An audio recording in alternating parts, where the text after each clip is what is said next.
Hi, it's Vicky from So Fabulous Fabrics and welcome to my channel. Today we are going to make the Meandering Curves cushion cover. So you will learn how to make Drunkards Path with this pattern, and here it is. So I have used fabrics from Cloud9 and you can see it's got lots of butterflies on it. So let's get sewing. Let's have a look at the pattern and the equipment you're going to need to make the Meandering Curves cushion cover. So here is the pattern. It has a list of all the fabrics you're going to need and lots of instructions for the printing and the basic instructions, and then the piecing instructions.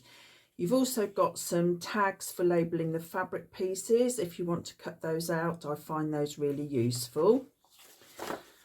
Also included with the pattern is a colouring page for the cushion cover. So if you want to colour and see where you want to place your different fabrics, then you've got that, and you could print as many out as you like from the PDF pattern.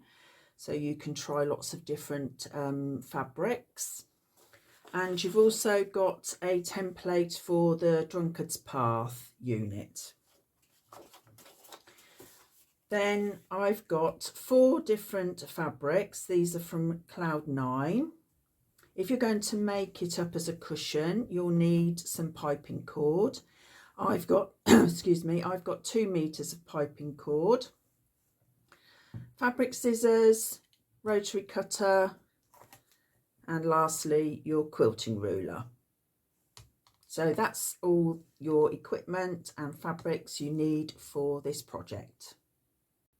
Here we have all of the fabrics cut out, and as you can see, I've labelled them with the tags that came with the pattern. So first of all, we're going to start with the Drunkards Path. So I'm just going to move all these ones out of the way that we don't need for this part. So we have got the aqua colour, the orange and the navy blue.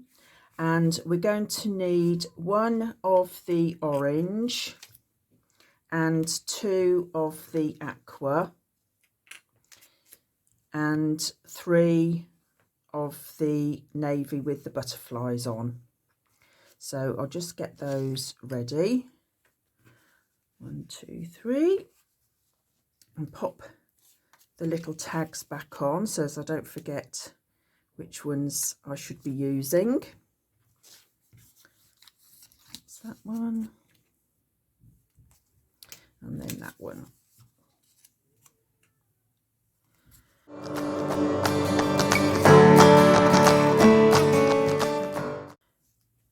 So I have cut my butterflies out, hopefully, so they will sit all the same way when I stitch these onto these. So let's just have a look and see which ones I've got, because I might have to swap them around a little bit. So first of all, we've got the orange. So the orange one is going to be round the centre of the block. So we'll need to decide where we're going to, which way around we want to have the pieces. So I think I'd like to have my vines coming downwards, or the leaves coming downwards. So for that one, I will pop that one with that one, because then the butterflies are all facing the same way, so they're facing down the block. And then these 2 are within the block, so you're going to have one facing that way and the other one will be also facing that way. So again, I want to try to have the pieces so as the butterflies are coming down the block. So you can see that one's going sideways and that one's going sideways. So we will just have a look at the other pieces I've cut. I did cut them out, hopefully, so I had some and some. So let's just see.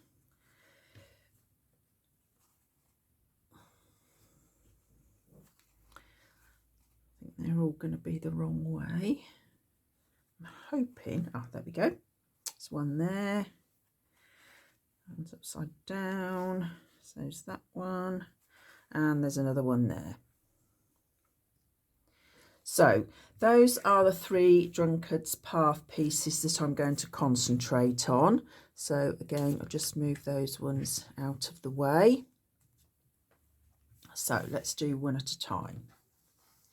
First of all, you want to fold both pieces in half to where this point is.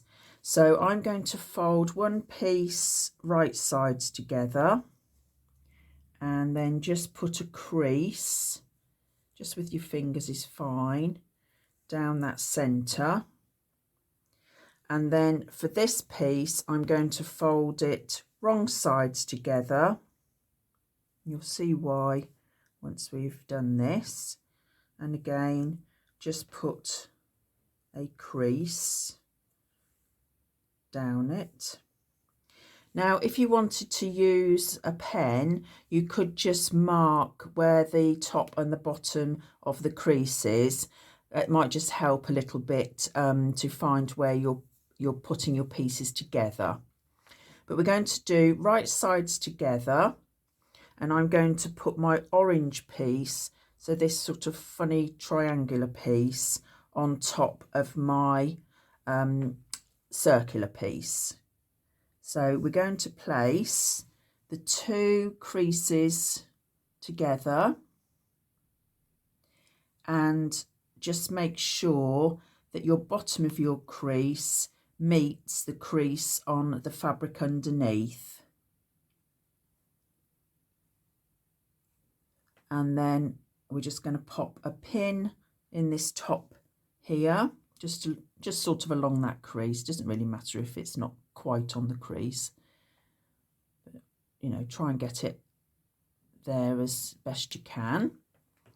And then we're going to take this left side and just lift it up and pull it round so as that flat edge, I'll turn it over for you in a moment so you can see as well, is against the flat edge just next to the curved piece. I don't know whether you can see that with my fingers in the way.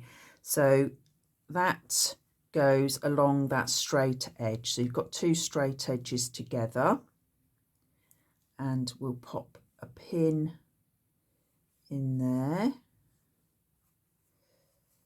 Now, there are a few different ways of assembling the Drunkards Path together before you stitch it. You could put it together and put some glue, just base some glue around this curved edge to keep the pieces in place rather than using pins. I've tried that. Some people put loads and loads of pins in to keep the 2 pieces of fabric together. Absolutely fine. What I'm doing is, I think you'll always find that doing the 2 ends, doing the middle first and then the 2 ends, is the first thing that you need to do. And then you just need to decide whether you're going to then glue it down or pin it. Now, because these are curved pieces, the curves will be cut on the bias, which then enables you to be able to put the 2 pieces of fabric together, so you can just manipulate them into place. So we'll do that one. I'm trying to put the pin in as far as I can get it to go into the fabric, just to try and keep it together more. So you've got those 2 pieces together like that, and then what I'm going to do is you're just going to sort of pull it slightly to maneuver it into place, and because the fabric is cut on the bias, it should sit together quite nicely. You will have to do a little bit of manipulation, as we like to say. So we'll pop a pin in the middle there. Some people also do it just freestyling, really, I suppose you could call it, and just put their two fabrics under their machine, start stitching and just maneuver it into place as they're stitching. Although I've been stitching for a very long time, I don't quite trust that it's going to work, so I'm just popping a few pins in just to keep it sort of steady. But as I say, you can put as many or as few pins in as you like, or glue it down if you want to. So this piece seems to have a bit more fabric in that side, but I think once we start sewing, because you'll be manoeuvring it underneath the needle, it should all fit together in place. So we'll pin it, and then I shall take it to the machine and sew it round, and we're going to use a 1/4 inch seam allowance for the Drunkards Path pieces, not a scamp one. The pieces that are in the pattern are oversized, so we will be cutting them down once we've stitched them together. So if you use a 1/4 inch, it will just make that easier in some ways, because then the piece won't be bigger than you expect it to be. Okay, so that's it all pinned. So I'm now going to get the machine out, and I'm just going to slowly stitch, just with a normal stitch length, 2.5, around that curve, just manoeuvring it under the needle so I can get that bias stitched down in a nice curve. And as I say, using a 1/4 inch stitch, a 1/4 inch seam allowance. There are my 3 Drunkard Path units stitched together. Now, just flipping one over, you can see that I have pressed my seam allowance to the concave side of the unit. Now, when you are pressing them, you do need to be very careful that you don't pull them too much out of shape. So part of the reason for making them bigger is does happen that they will press a little bit out of shape, and then we can trim them to the right size. So you can probably see that some of my corners are a little bit adrift, but that's okay, because once we've trimmed them, they will become square again. So I'm just going to move those two out of the way. I have my ruler and my rotary cutter, so we'll get started and start trimming them to 3.5 inches square. Find the straightest side that you can to use as a marking point. So I'm going to place my ruler on the top of there and just see how wide that is, and that is 3 3/4 inches wide. So I know I need to get it down to 3.5 inches, but you also want to make sure you're taking equal parts off each of the sides. So side right, side left first of all. So I'm going to move my ruler over by 1/8, so keeping that flat on the top edge, and I've got the 1/8 mark just here. So I'm going to trim off this side first of all.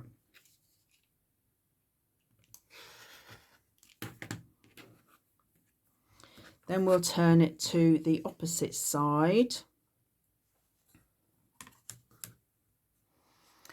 And I've now got a straight line on the left hand side, and we know this needs to be 3.5 inches. So we're going to put that straight line on the 3.5 inch point on the ruler.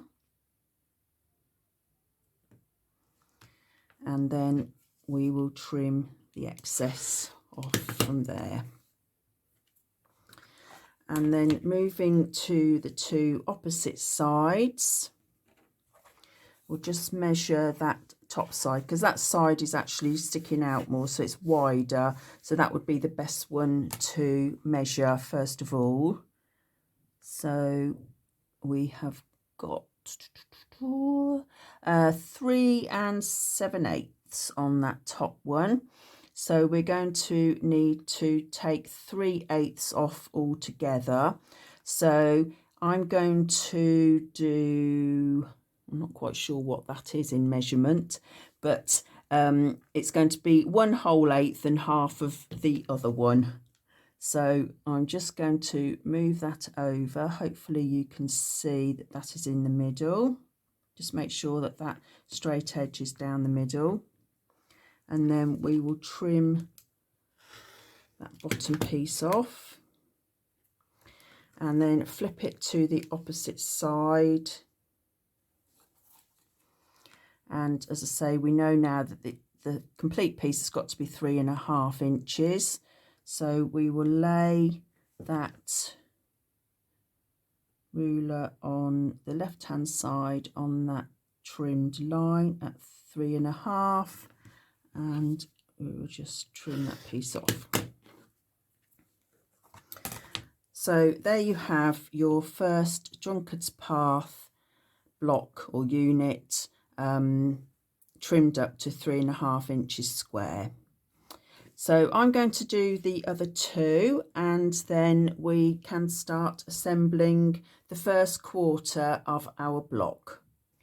There are the 3 Drunkard Path units completed, trimmed and pressed. So we're now going to move on to assembling 1/4 of the final block. So we'll just move those pieces out of the way. So following the instructions on the pattern, you will need 1 piece of C1, 1 piece of D1, 1 piece of B3 and 1 piece of A1. And we're going to stitch all 4 pieces together using a scant 1/4 inch. So we have our first 4 pieces stitched together. We are then moving on to the next part. So you've got 1 of C2, 1 of B2 and 1 of B1. So we're going to stitch C2 on the bottom of B2, and then we'll stitch B1 onto this little unit here. Now we need to stitch these 2 little parts together. So I have pressed both of them, and I've pressed this seam here one way and the seam on the other piece the other way, so we can nest the 2 pieces together.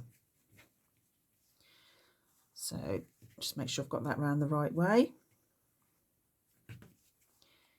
and I'll just grab a pin.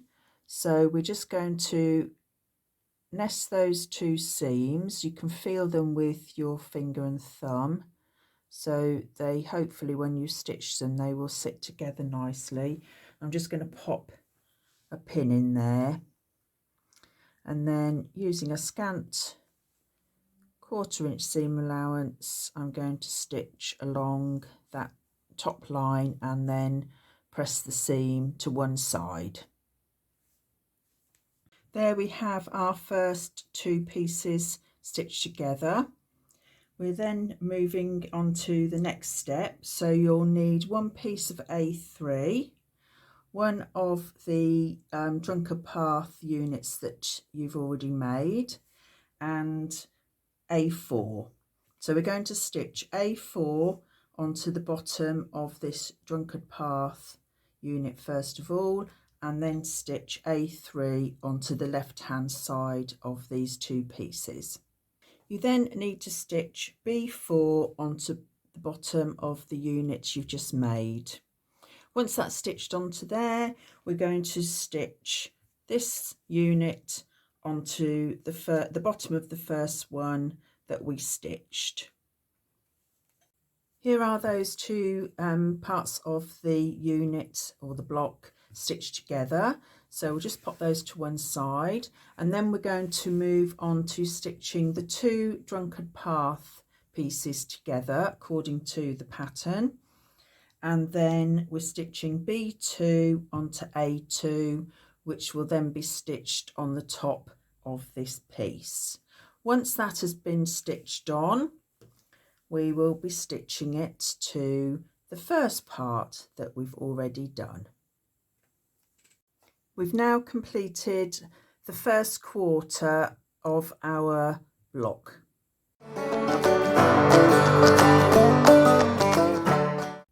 Here is my finished piece of work. So this is going to be the front of my cushion that I'm going to make. I have gone ahead and basted it to some batting, which you can see is on the back there. I've used long stitches to baste mine on, just by hand. You could baste it on the sewing machine if you wished with a long stitch, or you could use some curved safety pins, which I've got here, which I have used before as well, which are made for basting quilts. Or if you have some 505 spray, you could use that as well. That's a temporary adhesive spray that you could use for doing your basting. So this is now ready to be quilted on the machine. I'm using today some metallic thread by Gutermann in this sort of coppery colour. This is a rayon, so I'm using that on the top, and I'm going to use just ordinary Gutermann polyester thread in the bobbin, which won't be seen because it will be on the back of the batting. So I'm going to get the machine ready and we'll make a start on the quilting.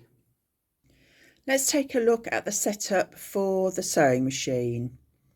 So I'm using a Janome Memorycraft 6700P, and I've got a straight stitch selected on my machine, and I've got it set at a 3.5 stitch length.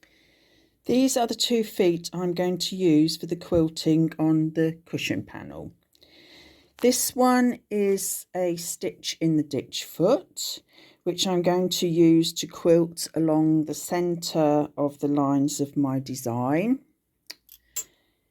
I'm then going to change it to the standard walking foot, which is this one, to carry on with the stitching. I also have a quilting guide bar which goes into the back of the foot holder, and I'm going to space this 2.5 inches away from the needle, so when I'm stitching the quilting lines will be 2.5 inches apart. I finished stitching the quilting lines on my cushion top, so I've done a set of lines horizontally all the way across and then vertically as well. I then thought, actually it's still looking a little bit plain, so perhaps it needs something a little bit more on there. So I had found on Instagram an account from a lady, and the account is called Lo and Behold Stitchery, where she had come up with this quite simple design of looping round the stitching around the squares. So where they intersect, just here and here, then we're coming round as a little loop, and then round to the right and then to the left, and so on. I'll just flip it over so you can see it a little bit better. It's not perfect, but it really doesn't matter. I'm happy with it. So hopefully you can see the first lot of stitching I did, which is making this grid effect. And then I've started by doing these loops along on the outside of these grids. So it's, as I say, you start from one point, come round to the left, and then over where the squares intersect, and then come back down, and you just keep going. So I'm going to do this on all of the lines that I have already stitched on the cushion top, and then it'll be ready to make up as a cushion. I finished quilting my cushion top, so just to flip it over so you can see it a little bit better, you can see that I just decided to do the quilting down on the vertical and not on the horizontal. I thought because it's quite a small piece, it's not a full quilt, it might be a bit too much to do the other stitching going across the horizontal. So that's what I decided to do. I also just thought you'd like to have a close-up look at the Drunkards Path pieces that are in the middle of the cushion panel with the butterflies on, just so as you can see, hopefully closer to where the joins are. I'm quite pleased with them actually, they're pretty good. So that's when I joined the 4 separate quarters of the cushion panel together and just joined those pieces. So we're now ready to trim up our cushion panel and make the sides straight. I have my rotary cutter and I have a 12.5-inch square patchwork ruler which I'm going to use. So I'm going to start in the top right hand corner. Just pull that down a little bit, and what I'm going to do is I'm going to place this ruler in the corner and as close to the edge of the fabric as possible. So we just look at the top bit as well, so I hope I haven't got my head underneath the camera. I'm then going to just check where it comes down into the middle. So we have this line that goes across the middle of the ruler. So I would really like to have that line across that centre point. So I'm just going to move it very slightly. Doesn't have to be absolutely exact, but if you just wiggle the ruler around a little bit, then you should be able to get one of those lines that are across the centre of the ruler at that middle point. So once you're happy with where that is, if you take your rotary cutter, and I'm just going to cut up from near the bottom of where the ruler is up to the top, and then along the top of the cushion there. Keep your hand and arm, if you can, steady on the top of your ruler to stop it from shifting, which it just did slightly then. So we'll just pop it back. That's it. And then we'll go across the top. So I'm going to finish just there, and then I'm going to move this around, and we'll pop the ruler back on in that corner, and getting our ruler against this edge on the right hand side, and again having a look where this line comes in the middle, so you could just shift it slightly.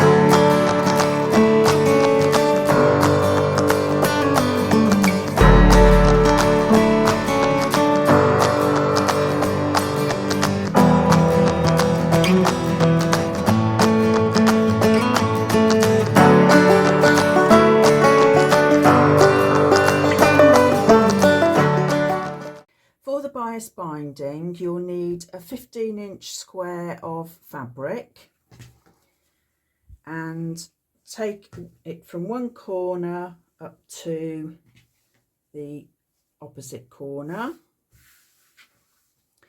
then fold in half again, and then bring this bottom right corner up to this top corner here. And then what you will do is you will just trim the very end off here, so that's trimming all the folds from the folded fabric. Turn it back over and then cut your desired width of your bias binding.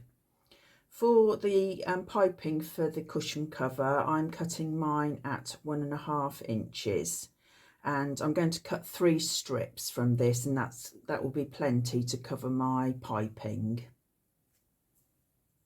Once you've got all your bias cut strips attached together, you'll need to just trim the pieces of fabric off and just press open all of the seams. Now we're ready to pop the piping cord in. So just fold over on one end, pop the piping cord on the top, fold over your fabric so as it encases the piping cord, and then we're going to just pop a few pins in there.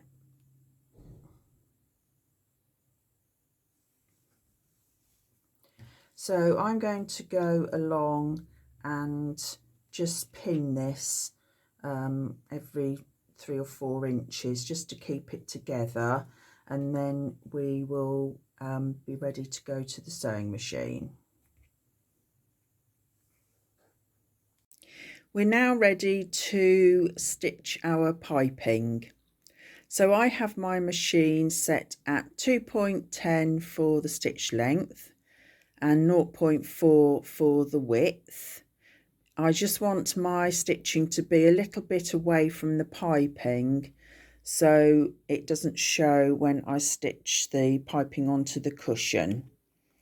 So I'm using my zipper foot, and I have got the edge of the foot just here flush to the piping, and the needle is just slightly to the right of there, just to give me a little bit of leeway when I come to stitch the piping onto the cushion. Next we're going to attach our piping that we've just made to the top of our cushion cover. So you need the end that has got the folded over bit of fabric, and placing your raw edges together, that's the raw edge of your piping and of your cushion top. We'll just pop a few pins in.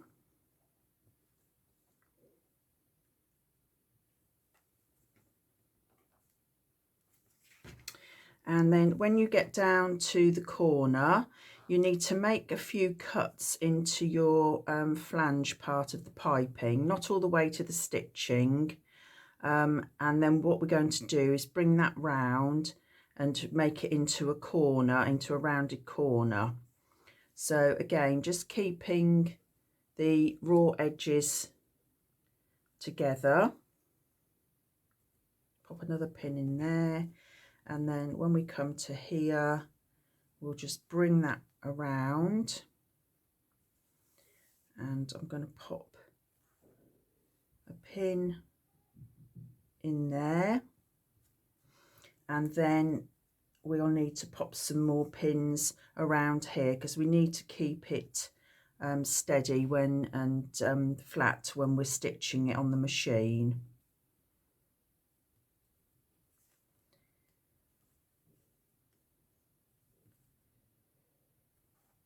And then we'll pop one in there. So we'll carry on around and get back to this point just here, and then we'll have a look at how we're going to finish those bits off that end just there. There is the piping all attached with pins. When I came to the beginning of the piping, I've just cut it to the length so as it butts up to the other piece inside, and then you just pop that, I'll take that pin out as well, and then you just pop that inside your other piece of fabric, fold that piece over that's got the fold on it, so as when you flip it the right way, it's going to be nice and neat on that end. So I'm now ready to stitch this on, and again I'm going to just use the same stitch length and the same stitch width, so the stitching will go on top of this previous stitching that we've already done, because then when we put the back on for the cushion, I will then stitch it tight to the piping, so then hopefully we won't actually see any of the stitching. For the envelope back of my cushion, I have used some of the extra fabrics I had from the fat quarters that I originally cut my pieces from, and I've just cut them and stitched them together, and I've got two pieces that are 12 inches by the width of the cushion panel, which is 16.5 inches. The first thing I need to do with these is to do a 1/4 inch seam allowance at the top. I'm actually going to turn it a 1/4 inch and then turn it again and stitch that down, and then we'll be ready to pop it onto our cushion panel.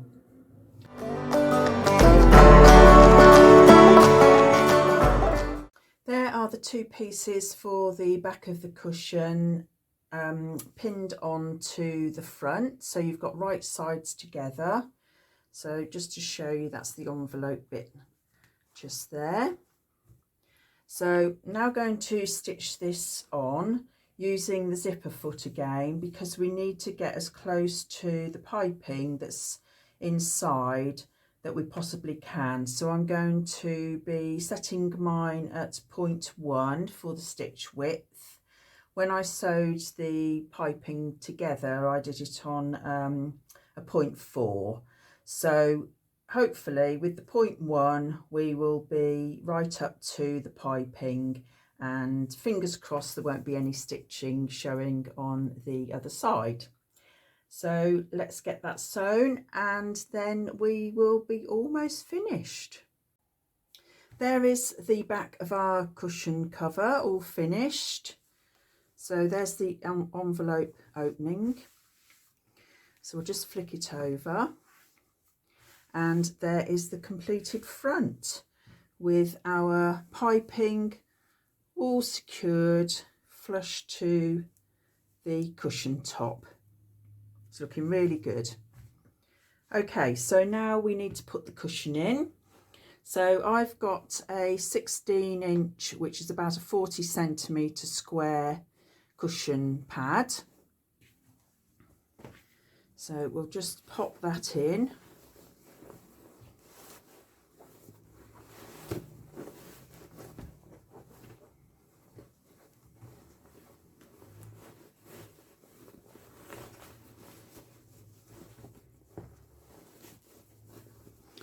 Have a little fight with it.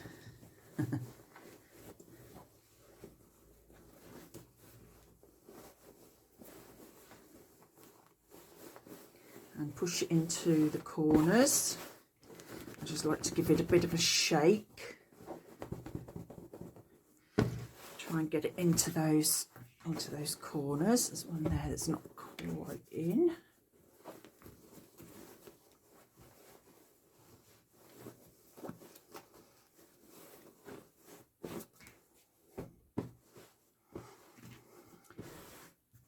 And there we have it. I hope you enjoyed making this project. This pattern would look lovely in obviously lots of different colourways that would suit your room. So hopefully I will see you next time.